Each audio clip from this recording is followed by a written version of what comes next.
आज हम पढ़ने जा रहे हैं क्लास 5th का चैप्टर 5, जिसका नाम है जहाँ चाह वहाँ राह। मलमली धोती का बादामी रंग खिल उठा था। इसमें एक साड़ी के बारे में बताया जा रहा है जो मलमल की थी और उसका रंग कैसा था, बादामी था। और क्यों खिल उठ रही थी वो साड़ी, क्योंकि किनारों पर कसूती के टाकों से पिरोई हुई बेल थी, यानी किनारों पर कसूती के धागों से सुंदर सी कढ़ाई की गई थी। पल्लू पर भरवा टांके अपना कमाल दिखा रहे थे। सुनहरे रुपहले बेल बूटों से जान आ गई थी और उस साड़ी के पल्लू में भरवा टाके थे जो बहुत ही खूबसूरत लग रहे थे। और सुनहरे रुपहले जो बेल बूटे बने हुए थे, डिज़ाइन बनी हुई थी, उससे तो साड़ी बहुत ही खूबसूरत लग रही थी। इन बेल बूटों को सजाया था इला सचानी ने। इन्हें किसने सजाया था? इला सचानी ने। इला की हिम्मत की अनूठी मिसाल है ये कढ़ाई के नमूने। क्यों इला की हिम्मत की अनूठी निशान है? क्योंकि आप देख सकते हैं ना, इला हाथों से विकलांग थी, उसका हाथ काम नहीं करता था और वो पैर से कढ़ाई करती थी। 26 साल की इला गुजरात के सूरत ज़िले में रहती हैं। ये कहाँ पे रहती हैं? सूरत में। उनका बचपन अमरेली ज़िले के राजकोट गांव में अपने नाना के यहाँ बीता। इनका जो बचपन था वो अपने नाना के यहाँ बीतता है। सांझ होते ही मोहल्ले के बच्चे घरों से बाहर आ जाते। इसमें क्या बताया जा रहा है कि शाम को जो थे बच्चे अपने घरों से बाहर निकल जाते और हाथ से कई तरीके के खेल खेलते, जैसे कुछ मिट्टी में आड़ी तिरछी लगी हाथ से खींचते थे, कुछ कनेर के पत्तों से पिटी बजाते हाथ में लेकर के पत्ते और ऐसे ऐसे खींचते तो पिट की आवाज़ आती। कुछ हाथ में गिट्टे खेलते थे, कुछ इधर उधर से टूटे फूटे घड़े के छोटे छोटे टुकड़े बटोर कर लाते और पिट्ठू यानी हाथ से एक दूसरे के पीठ पर मारते ही। जब इन खेलों से मन भर जाता तो पेड़ की डालियों पर झूला डालकर ऊंची ऊंची पेंगे लेते, और जब मन उब जाता था तो झूला झूलते थे। और कौन सा गीत गाते थे? कच्चे नीम की निबोरी सावन जल्दी आइयो रे। इला गाने में तो उनका साथ देती, पर उनके साथ पेंगे नहीं ले पाती थी। इला गाना तो गाती लेकिन पेंगे नहीं ले पाती थी। क्यों? क्योंकि रस्सी पकड़ने को हाथ बढ़ाती मगर हाथ तो उठते ही नहीं थे। आप देखे ही थे कि हाथ जो है उसका काम ही नहीं करता था। तो क्या होता था, वह चुपचाप एक किनारे बैठ जाती, मन ही मन सोचती, मैं भी ऐसा कुछ क्यों नहीं कर पाती हूँ। बच्चे भी चाहते कि इला किसी न किसी तरह तो उनके साथ खेल सके। कभी कभार वह पकड़म पकड़ाई और विष अमृत के खेल में शामिल हो जाती। बच्चे भी सोचते, उसके दोस्त भी सोचते कि इला मेरे साथ खेले, लेकिन क्या था, वो नहीं खेल पाती थी। कभी कभी 2 खेल खेलती थी, पकड़म पकड़ाई और विष अमृत। साथियों के साथ जम कर दौड़ती, पैर तो काम करता ही था तो जम कर दौड़ती, मगर क्या होता, जब धप्पा करने की बारी आती, यानी कि हाथ से एक दूसरे के पीठ पर मारने की बारी आती, तो फिर निराश हो जाती, दुखी हो जाती। क्यों? क्योंकि हाथ ही नहीं उठेंगे तो धप्पा कैसे देगी। वह बहुत कोशिश करती, पर उसके हाथों ने तो जैसे उसका साथ न देने की ठान रखी हो। कोशिश तो करती थी, लेकिन जैसे लगता था कि हाथ ने तो कसम ही खा ली हो कि मैं इला का साथ नहीं दूंगी।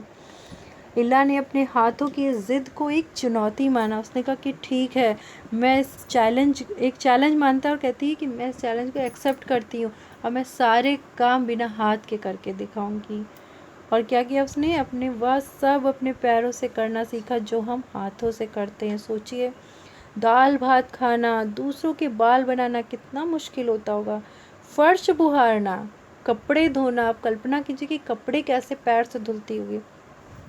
तरकारी काटना, हम लोग हाथ से सब्जी काटते हैं तो चाकू से हाथ कटने का डर होता है और वो पैर में चाकू लेकर के सब्जी काटती थी। यहाँ तक कि तख्ती पर लिखना भी, स्लेट पे पैर से ही लिखती थी।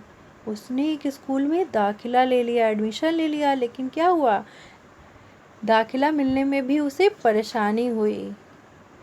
क्या क्या परेशानी हुई? कहीं तो उसकी सुरक्षा को लेकर चिंता थी कि बच्चे उसको चिढ़ाते रहते थे, कहीं उसके काम करने की स्पीड को लेकर के। किसी काम को तो वह इतनी फुर्ती से कर जाती कि देखने वाले दंग रह जाते थे। कुछ कुछ काम तो बहुत अच्छे से, बहुत ही जल्दी कर जाती थी, लेकिन क्या होता था, किसी किसी काम में थोड़ी बहुत तो परेशानी आती ही थी, क्योंकि हर काम तो जाहिर सी बात है परफेक्ट नहीं होगी पैर से। वह परेशानियों के आगे घुटने टेकने वाली नहीं थी, लेकिन वो हार मानने वाली नहीं थी। उसने 10वीं कक्षा तक पढ़ाई की, वह 10वीं की परीक्षा पास नहीं कर पाई। उसका कारण क्या था? इला को यह मालूम ना था कि परीक्षा के लिए उसे अतिरिक्त समय मिल सकता है। उसे ऐसे व्यक्ति की सुविधा भी मिल सकती थी जो परीक्षा में उसके लिए लिखने का काम कर सके। यह जानकारी इला को समय रहते मिल जाती तो अच्छा होता। अगर उसे पता होता कि उसे एक हेल्पर भी मिल सकता है और उसे अतिरिक्त टाइम भी मिल सकता है तो वो परीक्षा ज़रूर पास हो जाती। उसे उसको दुख था, लेकिन यहाँ अगर सब कुछ खत्म तो नहीं हो जाता ना, कि अगर परीक्षा नहीं पास कर पाई तो सब कुछ खत्म नहीं।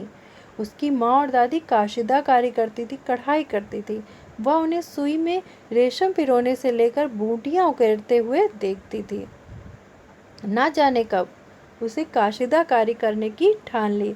उसने पता नहीं कब कढ़ाई करने की सोची। यहाँ भी उसने अपने पैर के अंगूठों का सहारा लिया।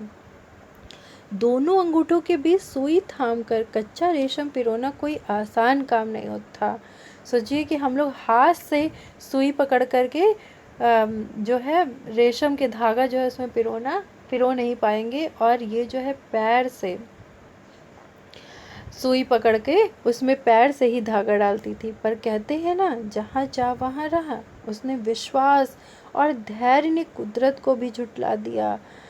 उसने विश्वास नहीं छोड़ा कि मैं पैर से काम नहीं कर पाऊंगी, और धैर्य, सबसे बड़ी चीज़ क्या थी? धैर्य नहीं छोड़ा। एकदम से तो वो काम नहीं सीख गई होगी, बहुत मुश्किल आई होगी, लेकिन उसने सब्र नहीं छोड़ा। 15-16 साल की होते होते इला काठियावाड़ी काशीदाकारी में माहिर हो चुकी थी। किस वस्त्र पर किस तरह के नमूने बनाए जाएं, कौन से रंगों से नमूना खिल उठेगा और टांके कौन से लगें, यह सब वह समझ गई थी। एक समय ऐसा भी आया कि अब उसने काढ़े हुए परिधानों की प्रदर्शनी लगी। यानी एक समय ऐसा भी आ गया कि उसकी जो कढ़ाई की हुई चीज़ें थी उसकी प्रदर्शनी भी लगती है, लोग देखने आते हैं। इन परिधानों में काठियावाड़ के साथ साथ लखनऊ और बंगाल भी झलक रहा था। यानी कि काठियावाड़ी कढ़ाई तो थी ही साथ लखनवी कढ़ाई और बंगाली कढ़ाई भी थी। इला ने काठियावाड़ी टाँकों के साथ साथ और कई टाँके भी इस्तेमाल किए थे, यानी और कढ़ाई के कई नमूने इस्तेमाल किए थे। पत्तियों को चिकनकारी से सजाया था, यानी चिकन की कढ़ाई जो लखनवी कढ़ाई होती है उसे पत्तियों को सजाया था, और डंडियों को बंगाली कढ़ाई यानी कांथा से उभारा था। पशु पक्षियों की ज्यामिति आकृतियों को कसूती और जंजीर से उठा रखा था, और जो पशु पक्षी की जो डिज़ाइन थी उसे उसने कसूती और जंजीर की कढ़ाई से उभारा था। पारंपरिक डिज़ाइनों में यह नवीनता सभी को बहुत भाई, यानी उसने क्या किया, जो है पुरानी डिज़ाइनों में कुछ नयापन कर दिया जो सबको बहुत अच्छा लगा। इला के पाँव अब रुकते नहीं, आँखों में चमक, ओठों पर मुस्कान और अनूठा विश्वास लिए वह सुनहरी रुपहली बूटियाँ उकेरते थकती नहीं। यानी कि इसके पाँव जो है अब कभी भी नहीं रुकते हैं, वो हमेशा आगे बढ़ती रहती है, पाँव से कुछ ना कुछ नया सीखती रहती है। और इस कहानी से हमें भी सिखाती है कि हमें भी कभी भी धैर्य नहीं छोड़ना चाहिए, चाहे कितनी भी कठिन परिस्थिति हो, लेकिन यदि हमने खुद को पहचान लिया और खुद की ताकत को भी पहचान लिया तो हम कभी भी हार नहीं मान सकते हैं। अगर हमने चाह लिया तो भगवान खुद ब खुद रास्ता ज़रूर बनाएगा। तो आशा है कि आपको ये कहानी पसंद आई होगी और आप भी अपनी कमज़ोरियों से घबराएंगे नहीं, बल्कि अपनी उन कमज़ोरियों को इला की भांति ताकत बना लेंगे और कुछ नया ज़रूर करके दिखाएंगे। तो इसके साथ ही मैं इस पाठ से आपसे विदा लेती हूँ। कल फिर मिलेंगे नए लेसन के साथ, और चैनल को सब्सक्राइब ज़रूर कर लीजिएगा ताकि आपको अगले मेरे लेसन का नोटिफिकेशन मिले। तब तक के लिए बाय बाय।